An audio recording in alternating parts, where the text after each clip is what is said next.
Hey everybody, Bob here. Today I want to tell you the story of a guy by the name of Dan, because if you're an introvert who dreads networking, Dan's journey might feel a little too familiar. Welcome to the Bob Nevin Careers Channel. We're happy to have you here.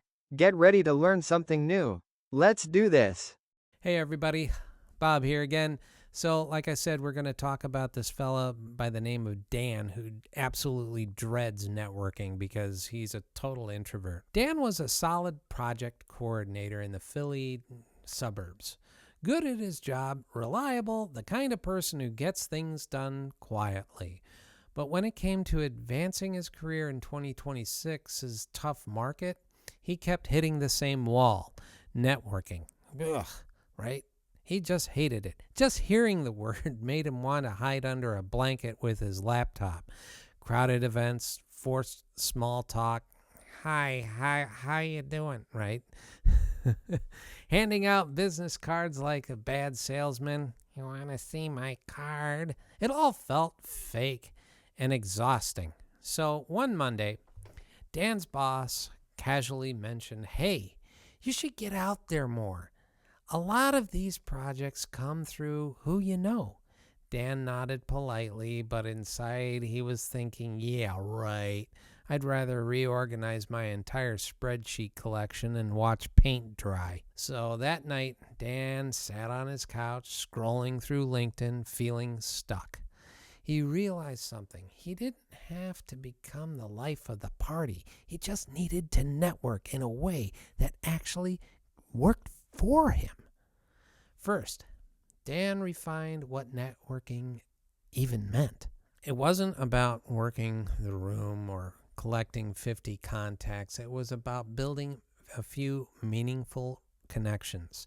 He reminded himself that introverts often excel at deep listening and thoughtful conversations. Strengths, not weaknesses. So Dan started small and online, where he felt comfortable. Instead of posting generic comments, he began leaving thoughtful ones on posts in his industry, project management, and tech implementation groups. Things like, "I ran into a similar timeline crunch last quarter.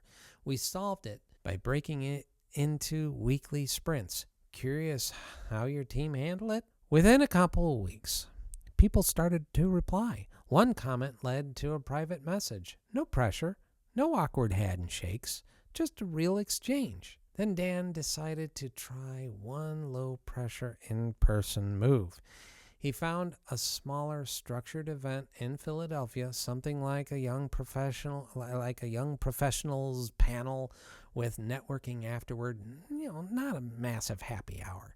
He set a realistic goal: have just 2 good conversations and leave after an hour if he needed to recharge. Pretty simple. He even brought a colleague as basically a wingman for moral support. Someone he could chat with if things felt overwhelming or weird. Before the event, Dan prepared like the introvert he was. He wrote down 3 simple questions he would ask anyone.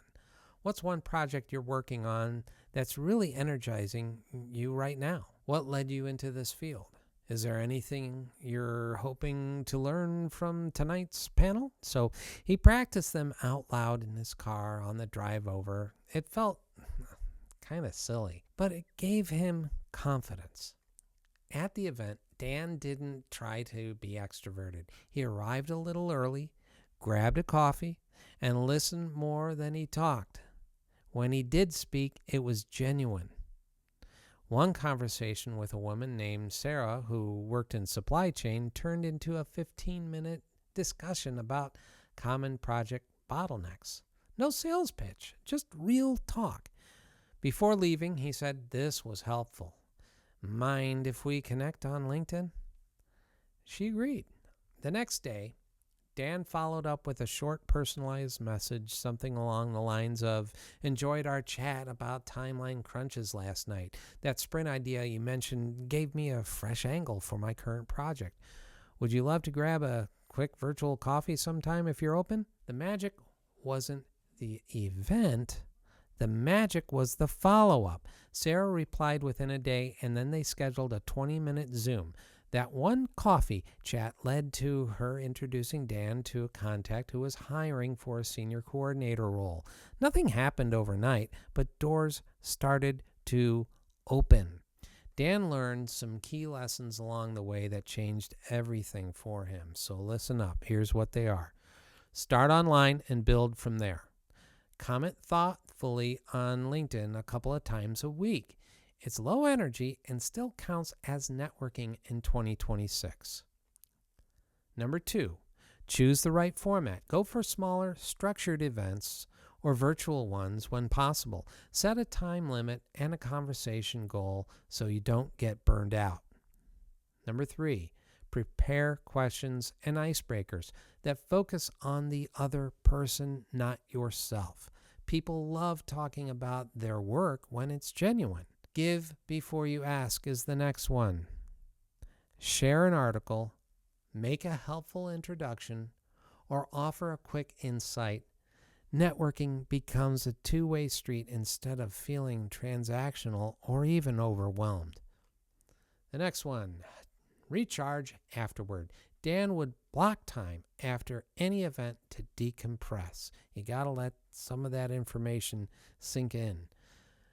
And there's no guilt to that. It's just recovery. Then he'd log his new contacts and send those thoughtful follow-ups like we mentioned. The next one, bring a buddy or go with a clear exit plan. This takes the pressure off. Dan used to think that networking was like trying to sell vacuums door to door while wearing shoes that were 2 sizes too small. Uncomfortable and kind of desperate. Once he stopped trying to be someone who he wasn't and played to his strengths, listening deeply and following up thoughtfully, it stopped feeling painful and started feeling useful.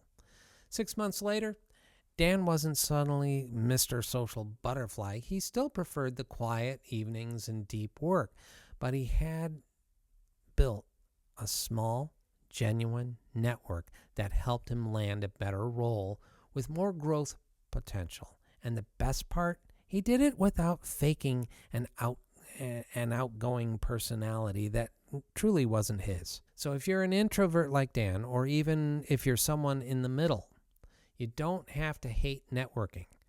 You just have to do it on your own terms. Go small and meaningful. Focus on quality over quantity and always follow up. So this week, try one small step that Dan took. Commit to it. And comment thoughtfully on one LinkedIn post or message one person who you respect with a specific question. Start building those connections without draining yourself. So are you more like Dan, a total introvert when it comes to networking? What's one tip from his story that you're going to try? Or share your awkward networking moment. We've all been there. And it's a lot of nervous energy and pent-up frustrations that kind of keep us from really identifying our strengths and capitalizing on those. So drop those in the comments below. I read them and sometimes feature the best ones. If these stories and practical tips are helping you move forward in your career without forcing yourself to be someone you're not, hit that subscribe button and the bell icon. And when you do hit that bell icon, make sure that you select all. We've got plenty more coming, from resumes to interviews to mindset shifts. So thanks for watching this video. You've got real strengths as an introvert. Start using them, and we'll see you in the next video. Take care. Thanks for watching. Please remember to smash that like button, subscribe and turn notifications on, and share with everyone you know. Also leave a comment down below. Say hi or ask a question. Again, thanks for watching and see you in our next video. Cheers.